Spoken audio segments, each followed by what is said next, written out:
Yo, what is up guys? It's the Goblin and welcome back to another Fortnite Battle Royale tips and tricks video. In tonight's video, we're going to be talking about 5 mistakes that noobs make. And basically, I'm going to be talking about in this video noob moves. Now, of course, even the best of players, the professional players make noob moves occasionally, but of course, beginner or newbie players make these over and over and over again. So I'm not saying that if you do any of these 1 out of 5 things that you are a noob, but it is a noob move and something that everyone wants to correct and of course can get better by learning. So that's what we're going to talk about in today's video. It's going to be eventually a tips and tricks. You know, I'm going to sort of flip it around, talk about mistakes that I see a lot of people making, common mistakes, and then flip it around and talk about how that is fixable and how to improve at this game, get more solo wins, get more kills, and do whatever you want to do. Smack that like button. Let's go ahead and go for 568 likes. It would be absolutely awesome if you could hit that like goal. You guys have been killing it on the like button lately, so big shout out to everyone doing that. Smack that like button. Also subscribe if you guys are new, and hit that notification bell. New patch update just came out. Hit that notification bell so you guys can be notified of all of my latest or all of my new videos when they come out, and you can have a chance to get first. All right, let's get right into this and let's talk about these now. First noob mistake is shooting or standing still while uncovered in bases or in fights. And basically, this is the thing that gets a lot of people killed, but it will happen more often to others for certain reasons. Now, of course, standing still and crouching is the best way to hit your shots while shooting, but you also have to remember third partying. And the biggest thing, and the number one reason why I chose to write this down in my notes and talk about it, is because the biggest thing that I see noobs doing is, even if they're in a 1v1 or wherever, if they see the opportunity to get free damage in on an enemy, they will take that and just start spraying at the enemy and completely expose themselves, whether it's in a 1v1, whether it's on the ground, to third-party snipers or anything like that, especially when it gets to the mid or late game. This is a mistake that I was making quite a bit back in the day, but when it gets to the mid or late game, there are literally people hiding in bushes or on top of mountains with snipers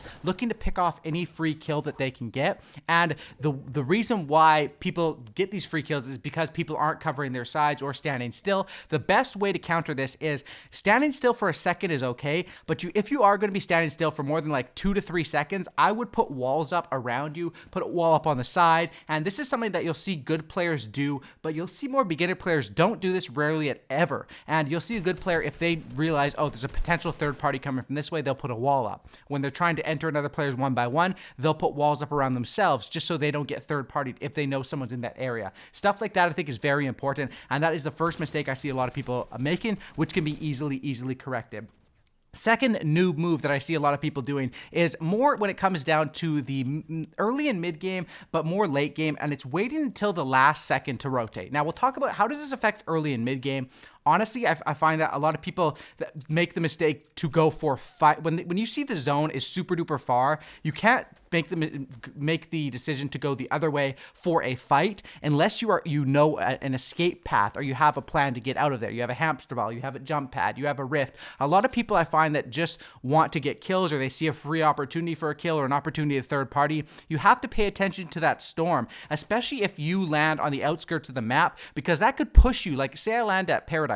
The storm could push me all the way up to Junction. It's literally possible, and it's something that you 100% have to watch out for. But where this comes into more play, and the reason why I chose to write this down in my notes and talk about it in this video, is because what I wrote down was waiting until last second to rotate, like blackout. And what I mean by that is late game. You guys have heard me talk about late game for months. Rotate early, and it depends on the zone with how early you want to rotate. You usually do want to rotate early, set up a base. If you can set up a metal base or a steel base, I mean, you're just in a good position. And that is because in Fortnite, you have these tools like building to prepare yourself. Now, what I find a lot of newbie moves or newbie players do is they wait until the last second to rotate, like it's blackout or PUBG or a game where you can't build, where you do want to stay on the outskirts and move in with a natural cover. Fortnite doesn't work like that, and rotating late can actually get you in a terrible position because the people that rotated early can just be looking at you. You have to outrun the storm while also charging towards a player and stuff like that. It just really doesn't work out. Rotating early is the number one thing that I would recommend, a big mistake that I see a lot of people making,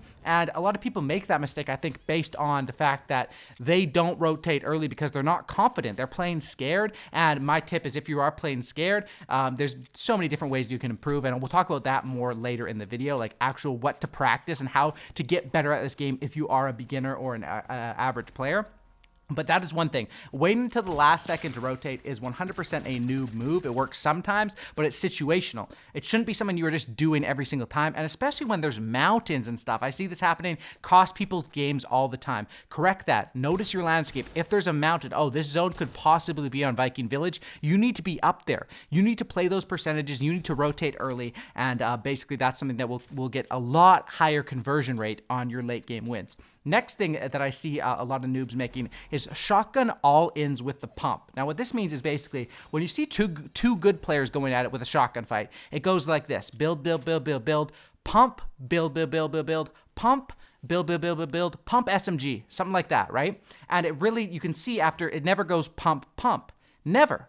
It'll go pump and then your shield, or pump and then you'll duck behind a wall and then use your pump shot again. But one thing that I find a lot of people do is when they get into these shotgun fights, they use the pump like it's attack. They shoot it and then they just sit there reloading it or cocking the shotgun, looking dumb because the other player has that time to get your shots in. What I recommend is, if you find yourself doing this quite a bit, practice one of two things: taking a shotgun shot and then building a wall right away. Taking a shotgun shot and then building a wall right away. Or jumping at taking a shotgun shot and placing a floor underneath you, the Tfue special. Stuff like that is so important. It's such a little thing, but it's a core aspect in your gameplay.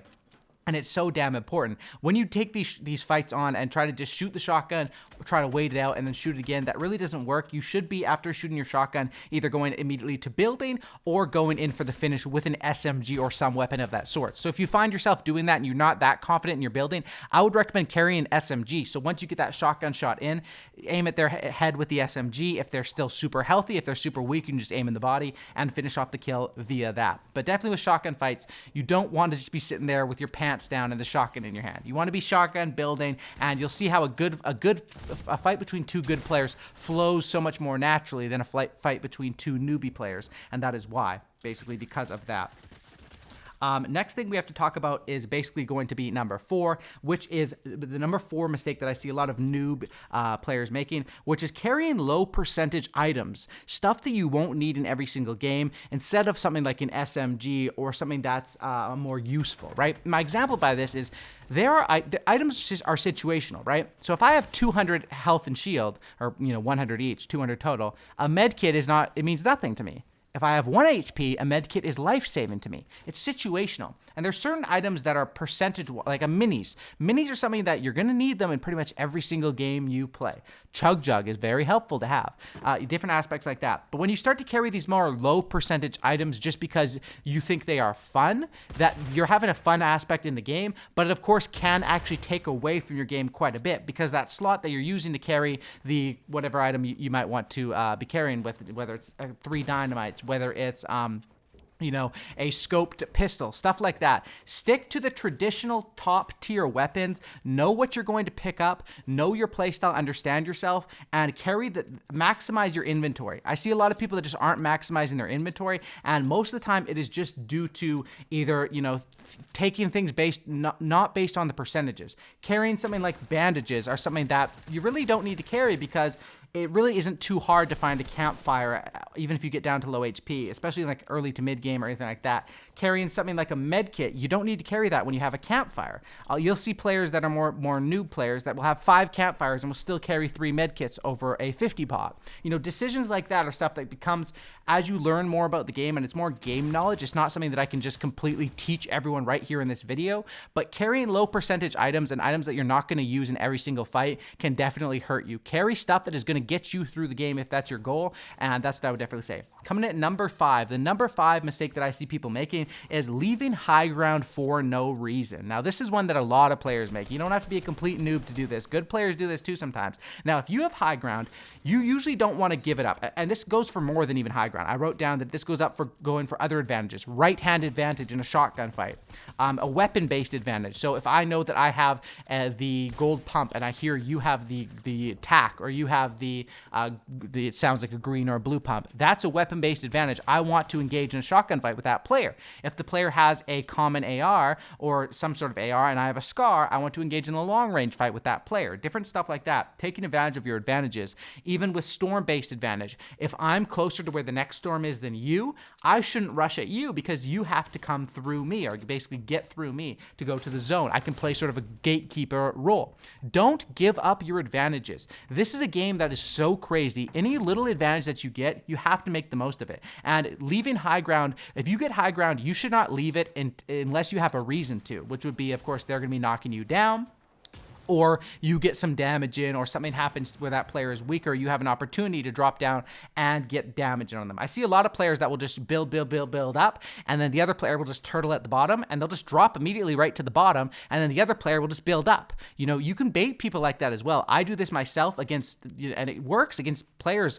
Basically, if you drop down to their base, you smack their base a couple times, they're going to think they're getting knocked down, they're going to drop down, because they won't have, like, even if it's the most insane base, you have to know what you're standing on. If they drop down, you can take that opportunity to, of course, even the fight, or more importantly, if you're a great player, when you hear another player drop down, you take that advantage to, oh, now is my time to edit out, build up, and now I have high ground, and I'm not going to give it up. Those are 5 things that I think that are a lot of newbie moves, and like I said, I'm not saying you're a noob if you do these things, because everyone does these things, but newbie players are the ones that do these over and over and over and over again, and that's why they're probably not improving or getting better at the game. So all those tips, I think I gave things that noobs are doing, and also reasons or ways to correct them. But also, when it comes down to it, you need to have skills in this game, and if you don't know how to build or shoot your weapon, you won't be able to do jack squat. And for building, creative mode, practice. If you can't build, if you're not confident in your building, there's not much excuse. Hop into creative, look up some YouTube tutorials, and get grinding on that. And as far as with winning gunfights, that's one that is something that comes with years and years of experience, because like something like Fortnite, you know, people haven't been playing for years and years, at least in Battle Royale. But with things like Ninja, or someone that's a PC gamer with insane aim, they've had that aim for quite some time. So Team Rumble, custom matches with friends of similar skill, or hot drops in great action are very, very awesome ways to improve at this game quickly. So hopefully you guys did enjoy this video. Those are 5 mistakes that noobs make, and how to correct them, and how to improve your win percentage based on just correcting those things. That's about it, guys. Drop a like, subscribe, and I'll see you in the next one, and I'm out. Peace.